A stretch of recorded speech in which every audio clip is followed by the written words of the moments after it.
Hello. Can you hear me? Yep. Awesome.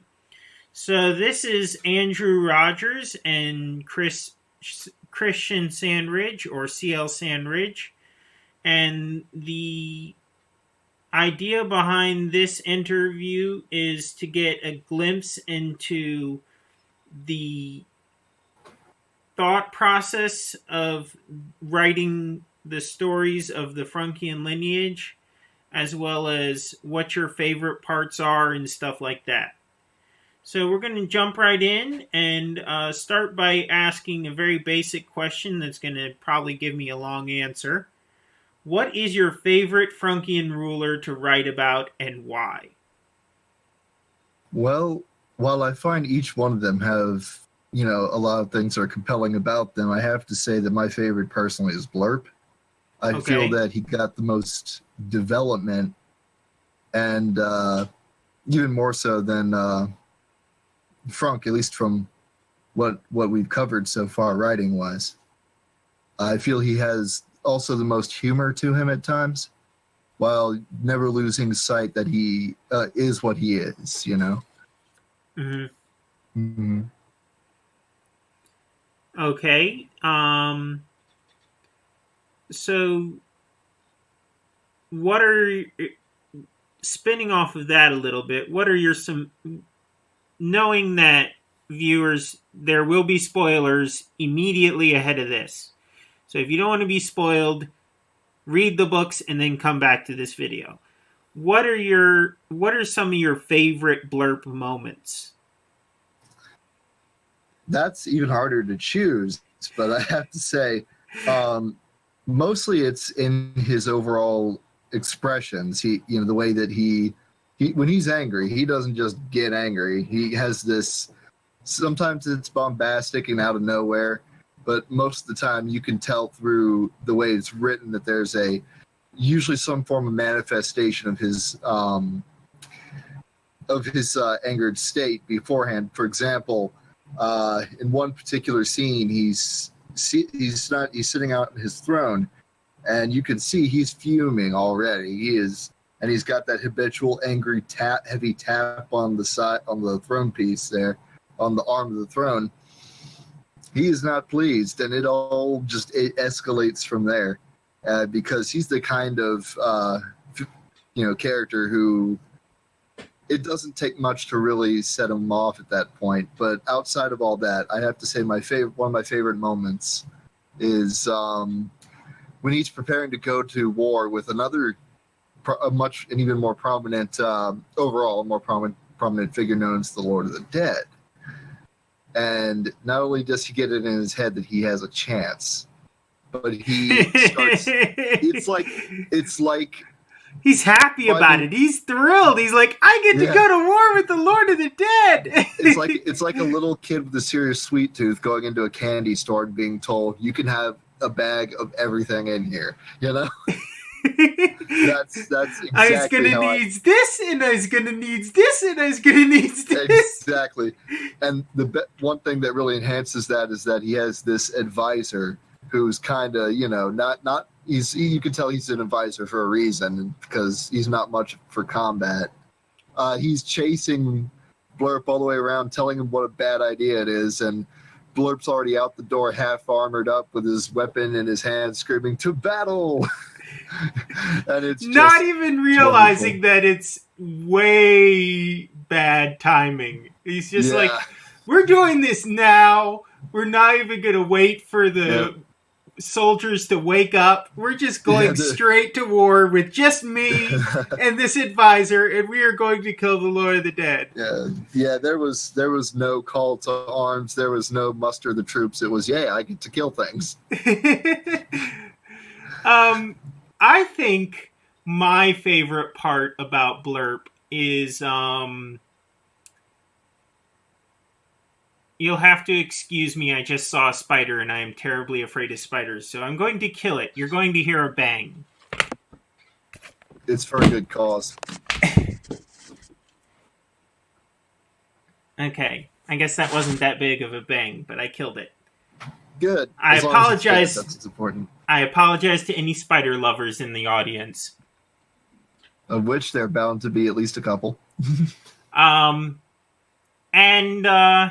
so my favorite blurb moment was the most disturbing blurb moment.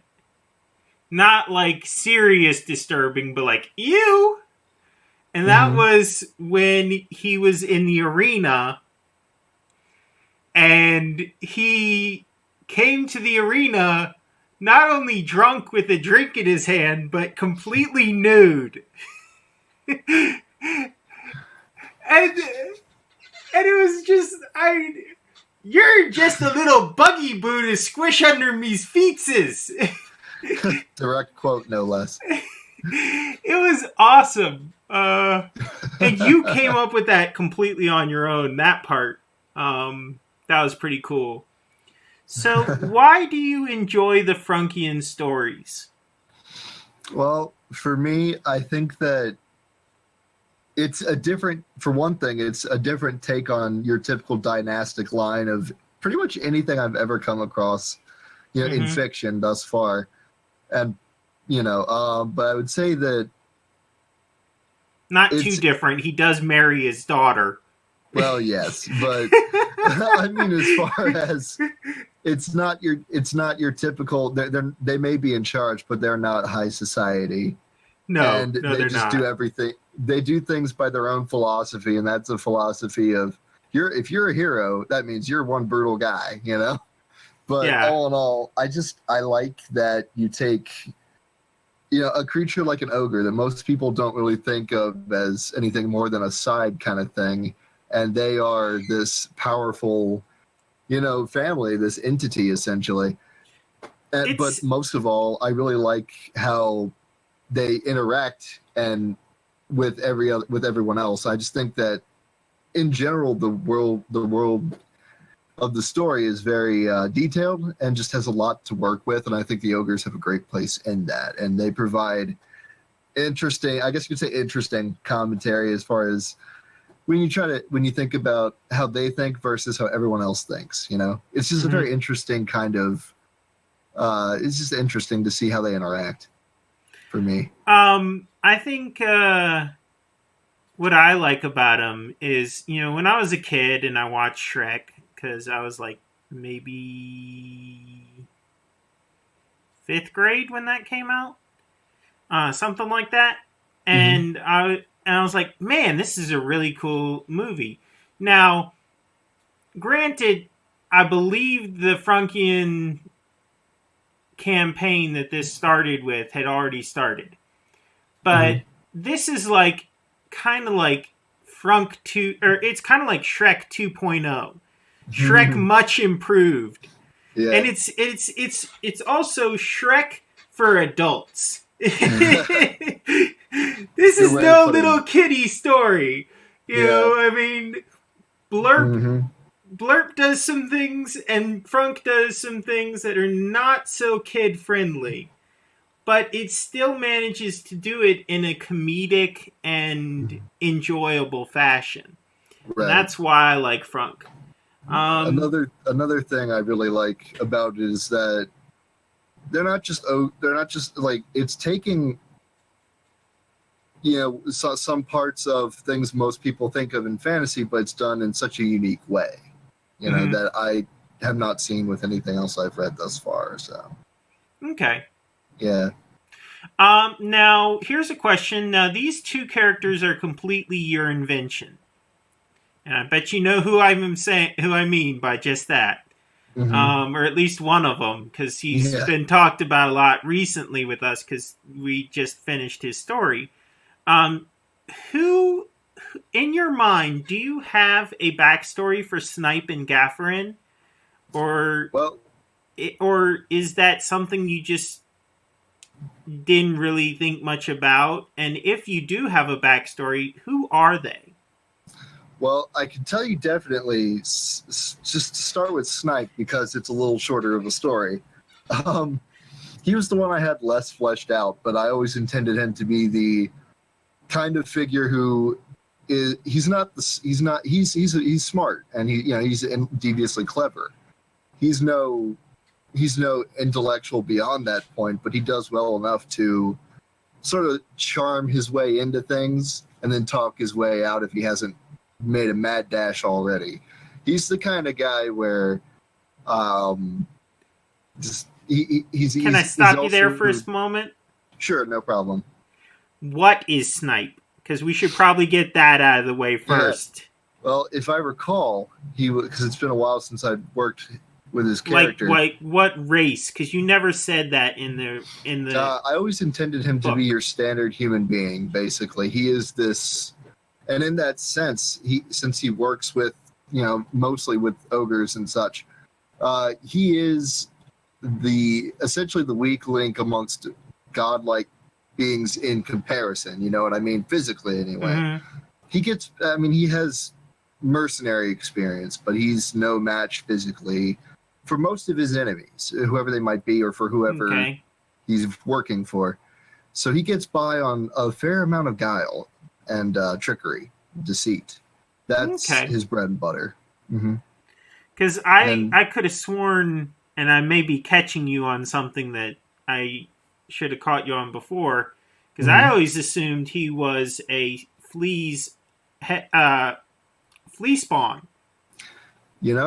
I never actually considered that as a possible angle. Because you said something about getting him from a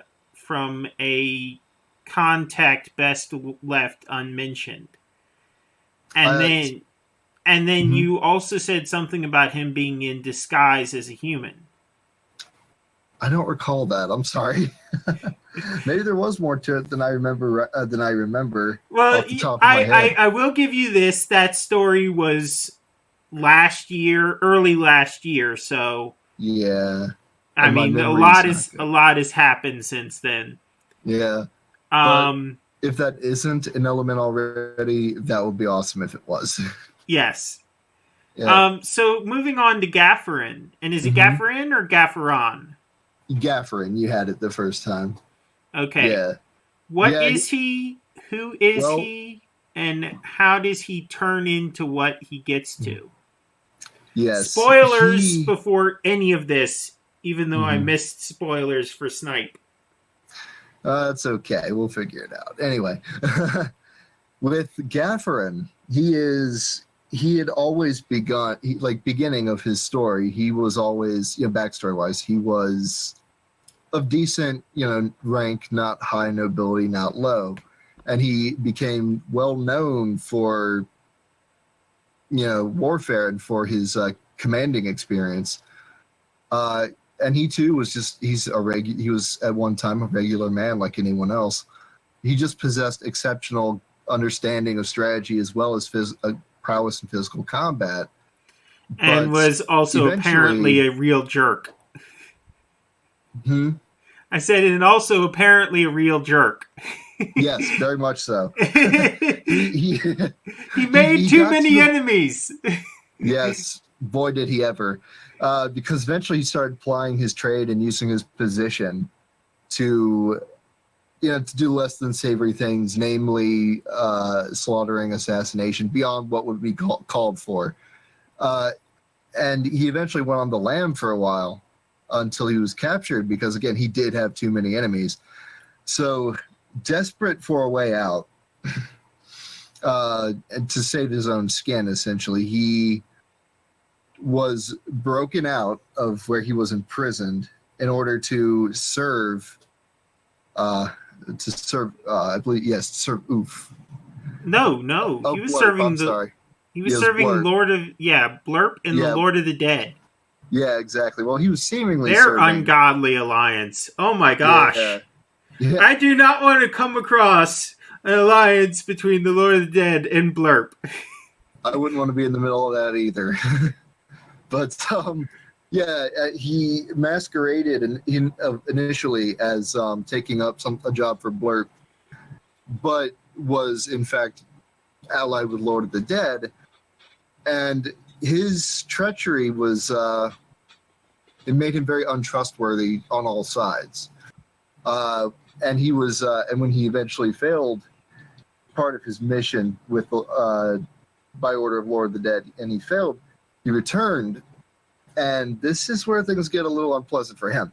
Not only was he simply killed and then basically reformed into this undead figure of sorts, he was basically made something of a easily manipulated right hand to the Lord of the Dead for a time.